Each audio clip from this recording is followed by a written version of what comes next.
사랑하는 성도 여러분, 그리고 진리를 찾는 모든 분들께 주님의 이름으로 평안을 전합니다.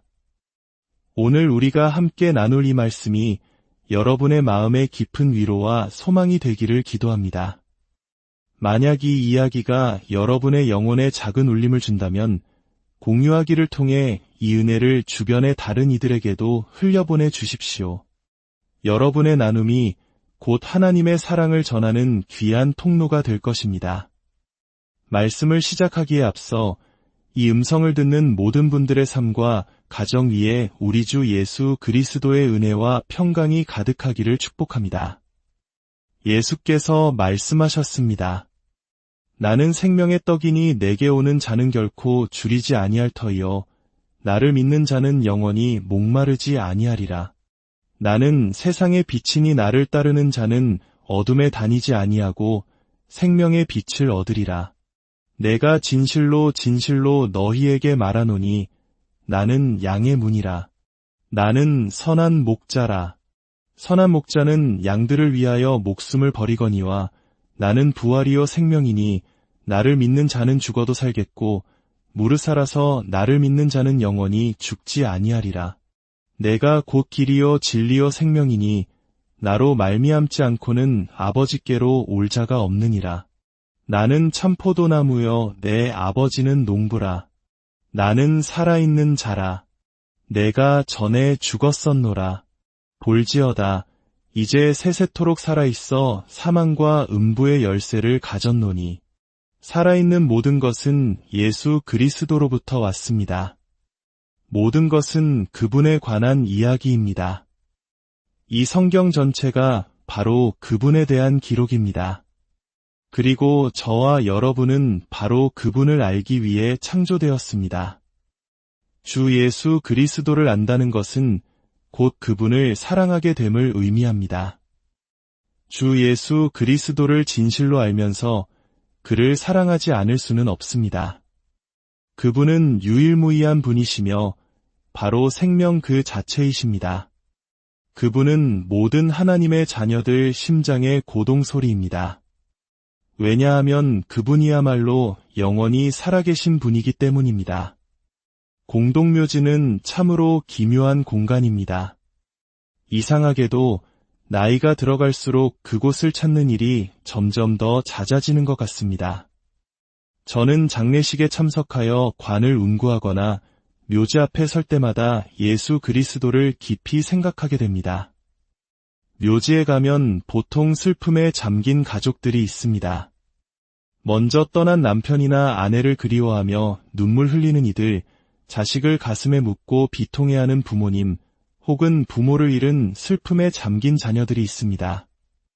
친구와 친지들은 사랑하는 사람을 잃은 상실감에 눈물을 흘립니다. 그곳에는 언제나 슬픔의 공기가 무겁게 내려앉아 있습니다. 그것이 바로 죽음의 진실입니다. 죽음은 슬픔을 동반합니다. 하지만 제가 그 순간에 무슨 생각을 하는지 아십니까? 눈앞에 끝없이 펼쳐진 묘비들을 바라보며 저는 이렇게 생각합니다. 혹시 지금이 바로 그 순간이 아닐까? 주님께서 오시기로 한 바로 그 순간이 지금이 아닐까? 이것이야말로 진실로 거듭난 모든 성도들이 간절히 바라는 소망입니다. 성경은 말합니다. 그리스도 안에서 죽은 자들이 먼저 일어나고 그 후에 우리 살아남은 자들도 그들과 함께 구름 속으로 끌어올려져 공중에서 주를 영접하게 될 것이라고 말입니다. 우리가 영원의 문턱을 넘어서는 그 순간 우리는 마침내 그분을 만나게 될 것입니다. 그것이 우리의 소망입니다. 그것이 우리가 굶주리고 목말라하며 기다리는 단 하나입니다. 나의 죄를 위해 이 땅에 오신 그분을 만나는 것, 베들레헴에서 태어나신 그분을 만나는 것, 말구유에 누이셨던 그분을 만나는 것, 이 땅에서 수많은 기적을 행하신 그분을 만나는 것, 마귀를 내쫓으시고 죽은 자를 살리시며 병든 자를 고치시고 보지 못하는 자의 눈을 뜨게 하신 그분을 만나는 것, 우리의 허물을 위하여 상처를 입으시고 우리의 죄악 때문에 짓밟히신 그분을 만나는 것, 나의 모든 죄를 짊어지시고 십자가에서 죽으신 그분을 만나는 것, 모든 죽음 중에 죽음을 맞으시고 죽음의 문이 그분 뒤에서 닫히는 것을 허락하셨던 그분을 만나는 것, 그리고 십자가 위에서 다 이루었다고 선포하신 그분을 만나는 것입니다. 그분은 죽으셨지만 보십시오. 이제 영원토록 살아계십니다. 그분은 사망과 지옥의 열쇠를 쥐고 계십니다. 그리고 그분이 살아계시기에 저 또한 살아갑니다. 성경은 저의 생명이 예수님 안에 있다고 말합니다. 만약 여러분이 거듭난 사랑하는 이를 먼저 떠나보냈다면 그들은 주님 안에서 잠들어 있는 것임을 기억하십시오. 우리의 생명은 바로 그곳 그리스도 안에 있습니다. 프랑스의 철학자이자 수학자인 블레즈 파스칼은 이런 말을 남겼습니다. 하나님은 자신의 형상대로 인간을 만드셨다. 그러자 인간은 그 호의에 보답했다. 이 말의 의미는 우리 인간이 종종 우리 자신의 형상대로 하나님을 만들어낸다는 것입니다. 우리는 하나님을 마치 하늘에 앉아 우리가 실수하기만을 기다렸다가 파멸시킬 기회만 엿보는 잔인하고 율법적인 우주의 독재자처럼 오해하곤 합니다. 친구여, 그렇지 않습니다. 하나님은 우리를 파멸시킬 기회를 찾으실 필요가 없습니다. 만약 그분이 정말 그러길 원하셨다면 우리는 단 한순간도 이 자리에 존재할 수 없었을 것입니다. 우리는 너무나 자주 하나님의 사랑을 인간의 사랑에 비교하는 실수를 저지릅니다. 하지만 하나님의 사랑은 인간의 사랑을 초월합니다.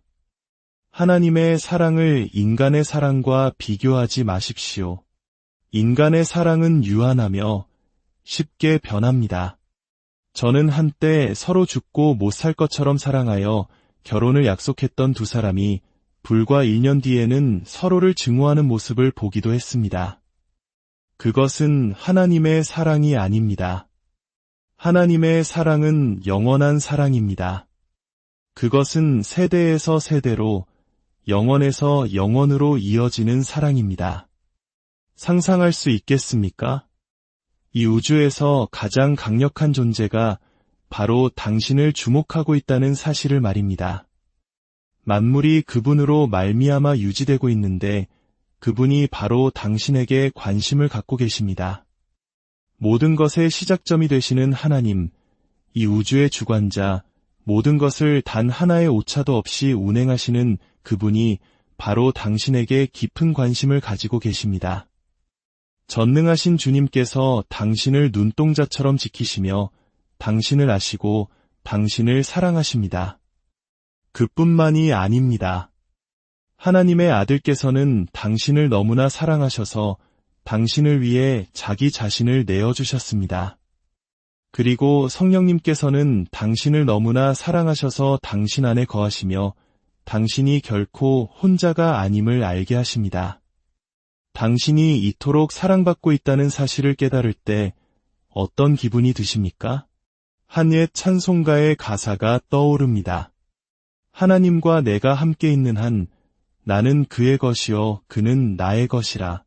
악마여, 내가 아무리 분노하고 조롱하는 자들이 비웃어도 좋다. 바람이 불건 비바람이 몰아치건 좋은 일이 생기건 나쁜 일이 닥치건 낮이나 밤이나 이 시간이든 영원의 시간이든 나는 내가 주님의 것이며 주님이 나의 것임을 아노라. 하나님께 영광을 돌립니다. 이것이 바로 모든 것의 핵심입니다. 사랑받고 있습니다. 당신은 사랑받고 있습니다. 당신의 삶의 마지막 순간, 임종의 자리에서 혹은 주님께서 우리를 부르시는 그 휴거의 순간에 당신은 이 노래를 부르게 될 것입니다. 사랑받았네, 사랑받았네, 사랑받았네. 하나님을 찬양합니다. 당신은 그분께 사랑받고 있습니다. 요한복음 3장 16절 말씀입니다.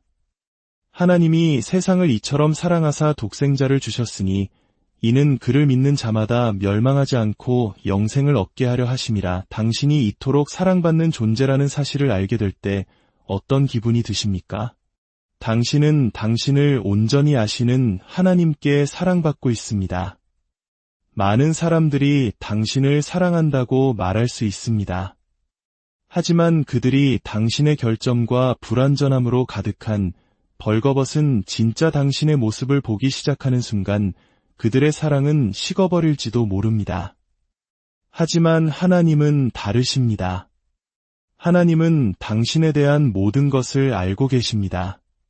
당신의 모든 불완전함, 모든 결점, 모든 실수와 모든 죄, 심지어 당신의 가장 깊은 비밀까지도 전부 알고 계십니다. 만약 다른 사람들이 알게 된다면 더 이상 당신을 사랑하지 않을지도 모르는 바로 그 비밀들 말입니다. 하나님은 당신에 대한 이 모든 것을 아십니다. 그럼에도 불구하고 그분은 여전히 당신을, 진짜 당신의 모습을 사랑하십니다. 이것을 온전히 설명하기는 어려울지 모르지만 이것은 변치 않는 사실입니다. 하나님은 당신이 의롭기 때문에 당신을 사랑하기 시작한 것이 아닙니다. 그분은 그저 당신을 사랑하십니다. 우리 모두를 사랑하십니다. 왜냐하면 그분의 본성이 바로 사랑이시기 때문입니다. 하나님의 사랑을 더 잘 이해하기 위해 이렇게 말씀드리고 싶습니다. 하나님은 이 세상의 가장 악한 죄인까지 포함하여 모든 사람을 사랑하십니다. 왜냐고요? 그분의 사랑은 조건이 없기 때문입니다. 예수님은 당신이 구원받았기 때문에 당신을 사랑하신 것이 아닙니다.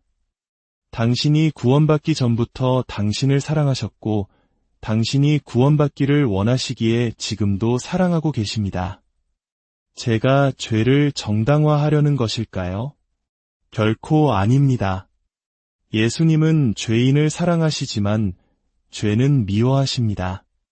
주님께서 다시 오실 때 그분은 친히 오실 것입니다. 성경은 말합니다. 주께서 호령과 천사장의 소리와 하나님의 나팔 소리로 친히 하늘로부터 강림하시리니 죽음이 아닌 주님께서 친히 오십니다. 천사가 아닌 주님께서 친히 오십니다. 그분은 약속하셨습니다. 다시 오시겠다고 분명히 약속하셨습니다. 요한복음 14장 1절에서 3절입니다. 너희는 마음에 근심하지 말라. 하나님을 믿으니 또 나를 믿으라. 내 아버지 집에 거할 곳이 많도다. 그렇지 않으면 너희에게 일렀으리라. 내가 너희를 위하여 거처를 예비하러 가노니 가서 너희를 위하여 거처를 예비하면 내가 다시 와서 너희를 내게로 영접하여 나 있는 곳에 너희도 있게 하리라. 3절에서 우리는 그리스도의 몸된 교회에 주어진 가장 놀라운 약속 중 하나를 봅니다. 내가 다시 오리라. 이 얼마나 위대한 약속입니까? 그날에는 두 그룹이 있을 것입니다.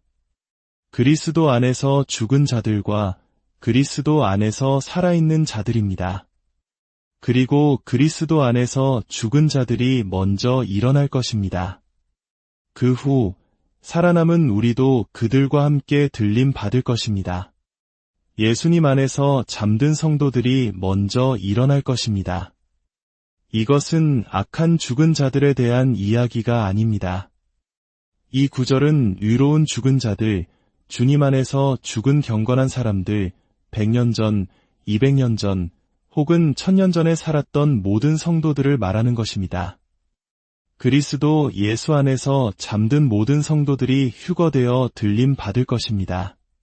그리고 예수 안에서 잠든 그 성도들 바로 곁에 살아있는 우리도 함께 서게 될 것입니다. 사랑하는 여러분, 이 약속을 굳게 붙드시기 바랍니다. 당신은 혼자가 아닙니다.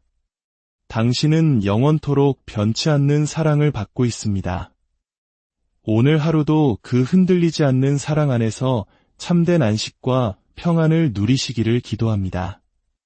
이제 우리 주 예수 그리스도의 은혜와 하나님 아버지의 무한하신 사랑과 성령님의 교통하심이 이 말씀을 듣는 모든 분들 위해 지금부터 영원까지 함께 하시기를 간절히 축원합니다.